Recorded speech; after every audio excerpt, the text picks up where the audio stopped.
So ఇవాళ మీ ముందుకి quantum integral school యొక్క ఫౌండర్, డైరెక్టర్ తోటి మనం మాట్లాడి, సో ఆ స్కూల్ గురించి ఏంటి, అసలు ఆ స్కూల్ ఎలా ఎస్టాబ్లిష్ చేయబోతున్నారు, సో దాన్ని అన్ని డీటెయిల్స్ గురించి తెలుసుకుందాము. సో మీరు ఎందుకు స్టార్ట్ చేస్తున్నారు స్కూల్? స్కూల్ స్టార్ట్ చేయడానికి మేజర్ రీజన్ ఏంటంటే, సో మీ దగ్గర అకాడమిక్స్ ఎలా ఉండబోతున్నాయి? ప్రతి ఒక్క core subject mathematics, physics, chemistry and biology, ఈ సబ్జెక్ట్స్కి వచ్చేసి టీమ్ ఆఫ్ ఐఐటియన్స్ ఎవరైతే అండర్ గ్రాడ్ అండ్ మాస్టర్స్ ఐఐటీస్లో చేసి ఉన్నారో అలాంటి టీచర్స్ని, ఆ టీచర్స్లో కూడా యంగ్ ఫ్యాకల్టీని ప్రిఫర్ చేయడం అనేది జరుగుతుంది. నేను పర్సనల్గా ఒక టీచర్గా బిలీవ్ చేసేది ఏంటంటే 100% నేను 6th 7thలో స్టూడెంట్కి ఎక్కడా కూడా ఐఐటి లెవెల్ ఆఫ్ టీచింగ్ అనేది నేను చేయదలుచుకోలేదు.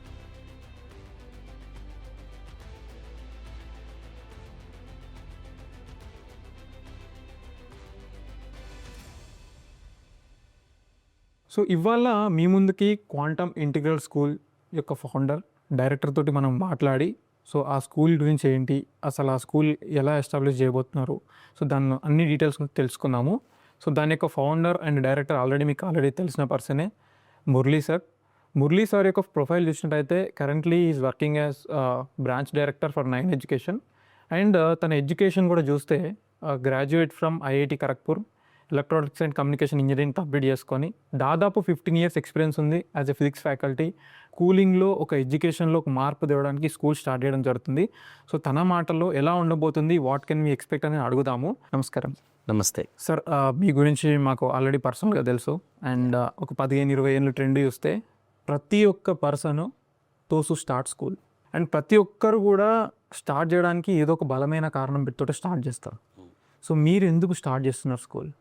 స్కూల్ స్టార్ట్ చేయడానికి మేజర్ రీజన్ ఏంటంటే, ఈ 15 years టీచింగ్ జర్నీలో నేను ఎక్కువ టైం అంతా కూడా గ్రేడ్ 11th 12th స్టూడెంట్స్తో స్పెండ్ చేయడం అనేది జరిగింది.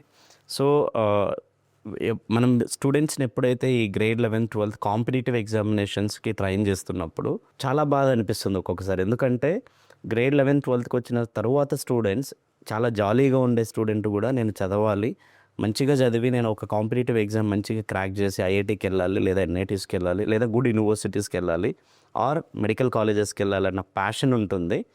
బట్ ఆ లెవెల్ ఆఫ్ అక్కడికి వచ్చేసరికి ఆ కాంపిటీషన్ బట్టి కానీ ఆ లెవెల్ ఆఫ్ సబ్జెక్ట్ని డిఫికల్టీ లెవెల్ని తీసుకోలేకపోవడం అనేది జరుగుతుంది. ఇది ఎందుకు జరుగుతుంది అంటే, ఫర్ ఎగ్జాంపుల్ నేను చదువుకున్నప్పుడు 2004లో నేను 10th grade చేశాను. నాకు కనీసం ఐఐటి ఫౌండేషన్ ఐఐటి ఉంటుందని కూడా తెలియదు. But still the level of teaching అనేది అలా ఉండేది నాకు ఆ రోజుల్లో. మా మ్యాథ్స్ టీచర్ ఆ రోజు చెప్పినటువంటి మ్యాథ్, ఈవెన్ ఈ రోజు కూడా నేను ఐఎమ్ ఏ ఫిజిక్స్ టీచర్, నువ్వు నాకు basic level of mathematics grade 11 12 or engineering తీసుకొచ్చినా కూడా నేను ఎక్స్ప్లెయిన్ చేయగలుగుతాను. ఎందుకంటే ఆ రోజుల్లో ఆ ఫౌండేషన్, ఆ రూట్స్ అనేవి అంత సాలిడ్గా ఉండేది. సో ఈ స్కూలింగ్ ఏదైతే ఉందో గ్రేడ్ 6th to 10th పిల్లలకి కావాల్సిన conceptual understanding and problem solving abilities, logical thinking, ఇవి ప్రాపర్గా రావాలి. అవి వస్తే గ్రేడ్ 11 12కి వచ్చినప్పుడు స్టూడెంట్ ఎలాంటి డిఫికల్టీ లేకుండా మంచిగా ఎంజాయ్ చేస్తూ కాంపిటేటివ్ ఎగ్జామ్స్కి ప్రిపేర్ అవుతారు. అదొక్కటే కాకుండా ఆ కాంపిటీషన్లో కూడా స్టూడెంట్స్ ఆ రేస్లో ఉండగలుగుతారు అండ్ ఎగ్జామ్స్ క్లియర్ చేయడానికి చాలా సపోర్టివ్గా ఉంటుంది. సో మెయిన్ మోటో ఏంటంటే, స్కూలింగ్లో 6th to 10th వాళ్ళకి ప్రాపర్ వేలో టీచింగ్ ఇస్తూ వాళ్ళని కాన్సెప్చువల్ అండర్స్టాండింగ్ లెవెల్స్ పెంచడం, ప్రాబ్లమ్ సాల్వింగ్ ఎబిలిటీస్ పెంచడానికే ఈ క్యూ స్కూల్స్ అనేది స్టార్ట్ చేయడం జరుగుతుంది. సో మీ దగ్గర అకాడమిక్స్ ఎలా ఉండబోతున్నాయి? సో మన దగ్గర ఏంటంటే, ప్రతి ఒక్క core subject mathematics, physics, chemistry and biology, ఈ సబ్జెక్ట్స్కి వచ్చేసి టీమ్ ఆఫ్ ఐఐటియన్స్ ఎవరైతే అండర్ గ్రాడ్ అండ్ మాస్టర్స్ ఐఐటీస్లో చేసి ఉన్నారో అలాంటి టీచర్స్ని, ఆ టీచర్స్లో కూడా యంగ్ ఫ్యాకల్టీని ప్రిఫర్ చేయడం అనేది జరుగుతుంది. ఎందుకు అంటే, ఐఐటియన్స్ ఎవరైతే ఉన్నారో ఆల్రెడీ ఆ కాంపిటేటివ్ ఎగ్జామినేషన్స్ ప్యాటర్న్ కానివ్వండి, ప్రిపరేషన్ అంతా కూడా వాళ్ళంతా చూశారు. అండ్ దాంతోపాటు ఈవెన్ ఎగ్జామ్ క్రాక్ చేసిన తర్వాత కూడా అండర్ గ్రాడ్ మాస్టర్స్ చేయడం, ఆ జర్నీ అంతా కూడా వాళ్ళకి they have a very good idea about it. So young teacher ఏంటంటే చాలా ప్యాషనేట్గా ఒక స్టూడెంట్కి ఒక 10 times డౌట్ అడిగినా కూడా దాన్ని రిపీటెడ్గా చెప్తూ వాళ్ళ లెవెల్కి వచ్చి టీచ్ చేసే టీచర్స్ ఉన్నప్పుడు మోడల్ అనేది సక్సెస్ అవుతుంది. సో మన దగ్గర ఏంటంటే, స్కూల్ సిలబస్ ఏదైతే ఎస్ఎస్సి, సిబిఎస్సి, ఐసిఎస్సి కరికులంను, బ్లెండెడ్ కరికులంను ఫోకస్ చేస్తూ integrated programme structure level based programme మీద ఫోకస్ చేస్తున్నాము. సో ఆ గ్రేడ్ యొక్క సిలబస్ను తరో చేస్తూనే నెక్స్ట్ మంచి టీచర్స్ని పెట్టుకొని, హైలీ క్వాలిఫైడ్ టీచర్స్ని పెట్టుకొని మోడల్ అంతా సక్సెస్ఫుల్గా రన్ చేయడం అనేది గోల్ కింద పెట్టుకున్నాం. ఓకే. సో ఇంతకుముందు మీరు ఫౌండేషన్ అన్నారు. Actually when you go back to your schooling also మీరు ఫౌండేషన్ లేకుంటేనే ఐఐటి ఖరగ్పూర్లో గ్రాడ్యుయేట్ అవ్వడం చూడొచ్చు. సో అంటే చాలామంది మేము చెప్తుంటే కూడా ఐఐటి ఫౌండేషన్ అనేది రాంగ్గా పోర్ట్రే అవుతుందని చెప్తుంటాము. సో ఎలా ఇంప్లిమెంట్ చేయబోతుందా ఈ ఫౌండేషన్?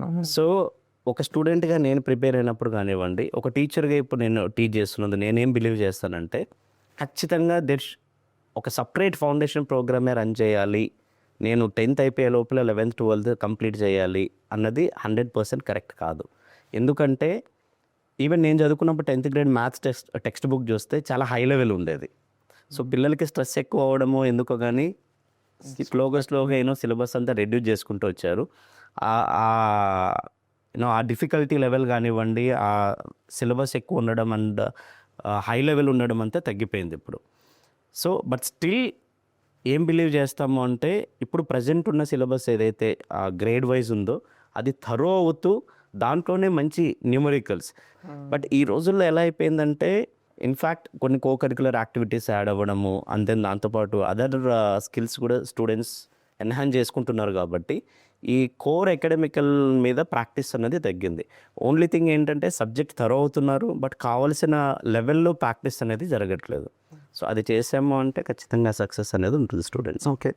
సో ఈ ఐఐటికి నీట్కి ఫౌండేషన్ అవసరం ఉంటే ఎలా ఇంట్రడ్యూస్ చేయాలి? ఏ ఏజ్లో ఇంపార్టెంట్? మీరు ఎలా చేస్తున్నారు? క్యూ స్కూల్స్కి వచ్చేసరికి గ్రేడ్ 6th to 10th అనేది ఒక 5 years ఇంటిగ్రేటెడ్ ప్రోగ్రామ్ కింద ప్లాన్ చేస్తున్నాం. నేను పర్సనల్గా ఒక టీచర్గా బిలీవ్ చేసేది ఏంటంటే 100% నేను 6th 7thలో స్టూడెంట్కి ఎక్కడా కూడా ఐఐటి లెవెల్ ఆఫ్ టీచింగ్ అనేది నేను చేయదలుచుకోలేదు, నేను కానీ మా టీచర్స్ టీం అంతా కూడా. సో వాళ్ళకి ఏంటంటే 6th and 7thలో వాళ్ళ గ్రేడ్లో ఏదైతే సిలబస్ ఉంటుందో దాన్ని మంచిగా కాన్సెప్ట్స్ అర్థమయ్యే విధంగా ఆ basic numericals, basic problem solving abilities ఏవైతే ఉన్నాయో అవే టీచ్ చేస్తామో, దాంతోపాటు లిటిల్ అడ్వాన్స్ లెవెల్ మెటీరియల్ అనేది ఉంటుంది, ఇంటిగ్రేటెడ్ మెటీరియల్ ఉంటుంది. బట్ కంప్లీట్గా ఏంటంటే వాళ్ళు జస్ట్ అప్పుడే రియల్ సబ్జెక్ట్ స్టార్ట్ చేయడం అనేది జరుగుతుంది. అక్కడ హై లెవెల్ చెప్తే వాళ్ళకి అంత అండర్స్టాండింగ్ లెవెల్స్ ఉండవు, వాళ్ళు తీసుకోలేరు కూడా ఆబ్వియస్లీ. సో ఫర్ ఎగ్జాంపుల్ ఇప్పుడు 6th 7thలోనే ఓకే నాకు ఇంటీజర్ బేస్డ్ క్వశ్చన్స్ ఉంటాయి, నాకు మల్టీ కరెక్ట్ ఆన్సర్స్ ఉంటాయి. జేఈ మెయిన్స్ అడ్వాన్స్డ్ ప్యాటర్న్ అనేది ఇక్కడ జస్ట్ ప్యాటర్న్ ఇంట్రొడ్యూస్ చేయడం జరుగుతుంది. వాళ్ళకి ఏదైతే సిలబస్ ఉందో ఆ సిలబస్ టీచ్ చేస్తూ ఎగ్జామ్ ప్యాటర్న్ అనేది ఇక్కడ ఇంట్రొడ్యూస్ చేస్తాము. దాంతోపాటు ఈ కాంపిటేటివ్ స్పిరిట్ అనేది ఎంత ఇంపార్టెంట్ అనేది ఈ 6th and 7th గ్రేడ్స్లో ఇంట్రొడ్యూస్ చేయడం జరుగుతుంది. ద రియల్ అకాడమికల్ ఫౌండేషన్ అన్నది 8th to 10th అనేది మెయింటైన్ చేస్తాం. సో 8th నుంచి ఏంటంటే వాళ్ళ గ్రేడ్ సిలబస్ని కవర్ చేస్తూ అదే సిలబస్ని లిటిల్ అడ్వాన్స్ లెవెల్ వెళ్తూ ఇంటిగ్రేటెడ్ ప్రోగ్రామ్ అనేది కంటిన్యూ అవుతుంది అనమాట. Okay. How about NEET sir? నీట్లో ఎలా ఉంటుంది? సో కొంచెం ఎక్కువ డీప్గా వెళ్ళాలి. మా మెయిన్ ఫోకస్ అంతా కూడా ఈ 6th to 10th structure level based learning మీదే ఫోకస్ చేస్తున్నాం. ప్రజెంట్ గ్రేడ్ సిలబస్ని థరో చేస్తే అక్కడికి 90% టాస్క్ కంప్లీట్ అయినట్లు. ఈరోజు స్టూడెంట్కి అనిపించచ్చు నేను ఐఐటికి వెళ్ళాలి అని. After 8th grade 9th grade 10th grade అయిపోయిన తర్వాత ఆయన ఆప్షన్స్ ప్లానింగ్ చేంజ్ అవ్వచ్చు, నేను డాక్టర్ అవ్వాలనుకోవచ్చు. సో అందుకే స్కూలింగ్లో అన్ని సబ్జెక్ట్స్కి ఇంపార్టెన్స్ అనేది ఉంటుంది. So more focus will be on math, physics, chemistry and biology. వీటితో పాటు అన్ని సబ్జెక్ట్స్ని కవర్ చేయడం జరుగుతుంది. ఈ ఫౌండేషన్ ఏదైతే కోర్స్ ఉంటుందో ఇంటిగ్రేటెడ్ ప్రోగ్రాంలో ఏంటంటే అన్ని సబ్జెక్ట్స్కి ఇంపార్టెన్స్ ఇవ్వడం జరుగుతుంది. సో దట్ ఫ్యూచర్లో స్టూడెంట్ కూడా ఐఐటికే వెళ్ళాలి, మెడికల్ కాలేజెస్కి వెళ్ళాలనుకోకుండా ఒక రియల్ మంచి లెర్నర్గా బయటకు వచ్చి ఏదో ఒక సెక్టర్లో మంచి వాళ్ళ ఆస్పిరేషన్స్ని, వాళ్ళ గోల్స్ని రీచ్ అయ్యే విధంగా స్టూడెంట్ని ట్రైన్ చేయడము, ఓవరాల్ డెవలప్మెంట్ స్టూడెంట్ని డెవలప్ చేయడం అన్నదే మా మోటో కింద ఉంటుంది అనమాట. ఓకే. సో ఇంతకుముందు మీరు చెప్తున్నట్టుగా ఫ్యాకల్టీ కూడా ఐఐటి నుంచి రిక్రూట్ చేసుకోవడం అండ్ ఈవెన్ 6th class నుంచి కూడా ఐఐటి ఫ్యాకల్టీ పెట్టడం, ఆ లెవెల్ ఆఫ్ ఎక్స్పోజర్ చూపించడం అనేది good thing. But per class strength ఎంత ఉండబోతుంది మీ దగ్గర? ఎలా మెయింటైన్ చేస్తున్నారు ఆ అటెన్షన్? చాలా లిమిటెడ్ స్ట్రెంత్ ఉండబోతుంది. క్లాస్ రూమ్లో ఓన్లీ 30 స్టూడెంట్సే ఉంటారు. సో దట్ ప్రతి ఒక్క స్టూడెంట్కి పర్సనలైజ్డ్ అటెన్షన్ ఇవ్వడం జరుగుతుంది. And all the time teacher is there to support the student. And even interaction కూడా ఎక్కువ ఉండే అవకాశం ఉంది. సో అదేవిధంగా స్టూడెంట్ కూడా ఏంటంటే టీచర్ చాలా అప్రోచబుల్గా ఉంటారు.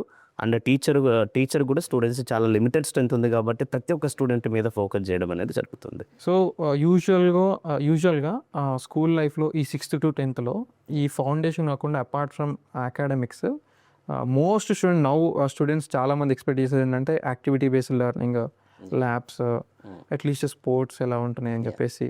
సో ఈ యాక్టివిటీస్కి మీరు ఎలా ప్రియారిటీ ఇస్తున్నారు? How will be like schedule ఎలా ఉండబోతుంది? Very curious. గ్రౌండ్స్ ఉండవు, మళ్ళీ మీరు ఐ థింక్ వాళ్ళ లాంటి ఏరియాలో పెడుతున్నారు. అలాంటి ఏరియాలో గ్రౌండ్స్ చాలా లిమిటెడ్గా ఉంటాయి, ఉన్నా చాలా తక్కువ ఉంటుంది. సో ఎలా మేనేజ్ చేస్తున్నారు? స్టూడెంట్ కూడా ఏంటంటే ఇప్పుడు మీరు ఒక 3 to 5 acres ఉన్నటువంటి సిబిఎస్ఈ స్కూల్ని తీసుకోండి. మీరు మార్నింగ్ 8 to 4:30 or 5 o'clock ఏదైతే స్కూల్ టైమింగ్స్ ఉన్నాయో అక్కడ కూడా స్టూడెంట్కి ఇచ్చేది ఓన్లీ 1 పీరియడే స్పోర్ట్స్కి. బట్ మేము కూడా ఎక్కడ కాంప్రమైజ్ అవ్వకుండా స్టూడెంట్ స్ట్రెస్ ఫ్రీ ఎన్వైర్న్మెంట్లో ఉండాలి కాబట్టి ఆ స్పోర్ట్స్ అండ్ అకాడమిక్స్ రెండింటిని బ్యాలెన్స్డ్ కరికులం ఉండే విధంగానే ప్లాన్ చేసాం. సో మేబీ గ్రౌండ్ అంత స్పేసియస్గా ఉండకపోవచ్చు.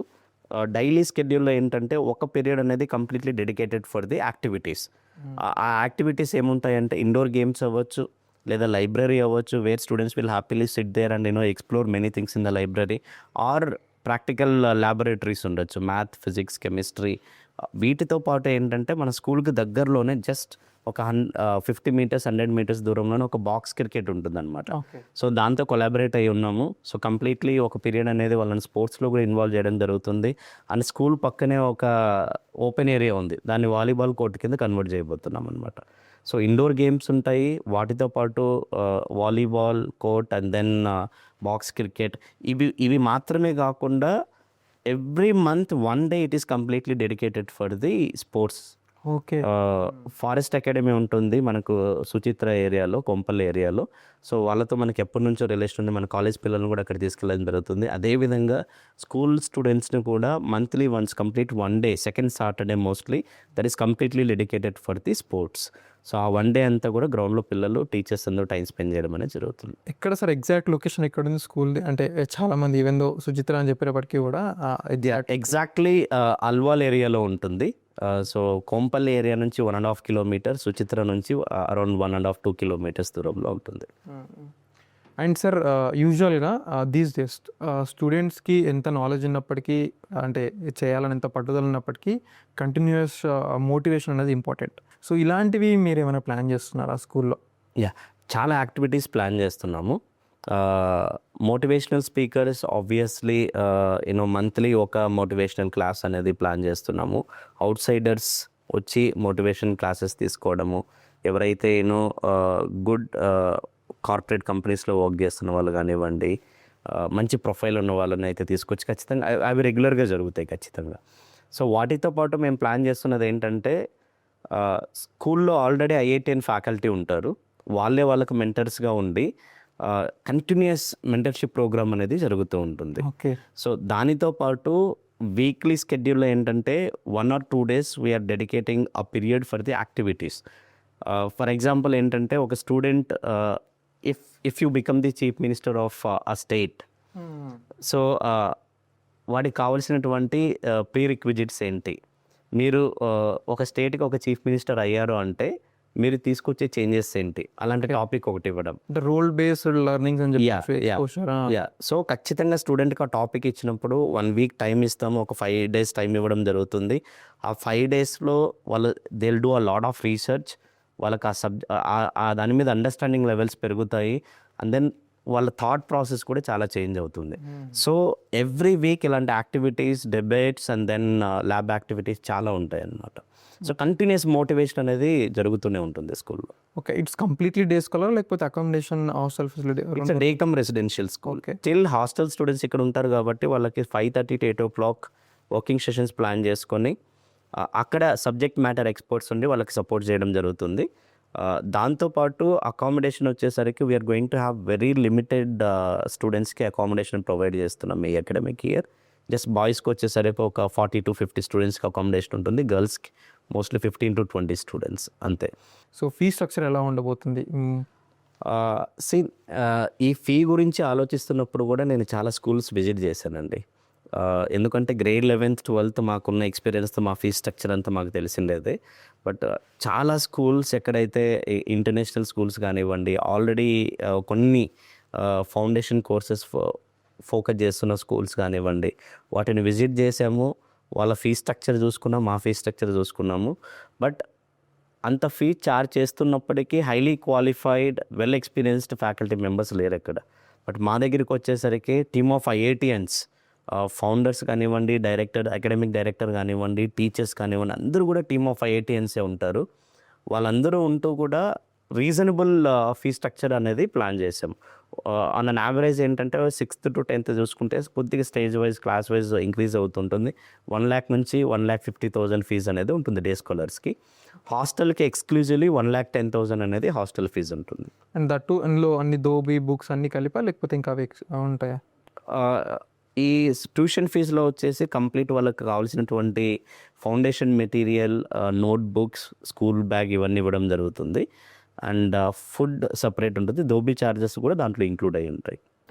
సో ఇవి ఓవరాల్గా అన్ని details of quantum integral schools, Q schools. So ఒకసారి మీరు విజిట్ చేయండి. మీ పిల్లవాళ్ళకి కనుక మంచి స్కూల్స్ సర్చింగ్లో కనుక మీరు ఉన్నట్టయితే తప్పకుండా ఈ స్కూల్ని కన్సిడర్ చేయండి. ఒకసారి విజిట్ చేయండి, క్యాంపస్ అంతా కూడా చూడండి, అండ్ అలానే అక్కడ ఉన్న ఫ్యాకల్టీ తోటి, అక్కడ ఉన్న పర్సన్స్ తోటి మాట్లాడండి. Then you take a decision. And finally thanks for watching.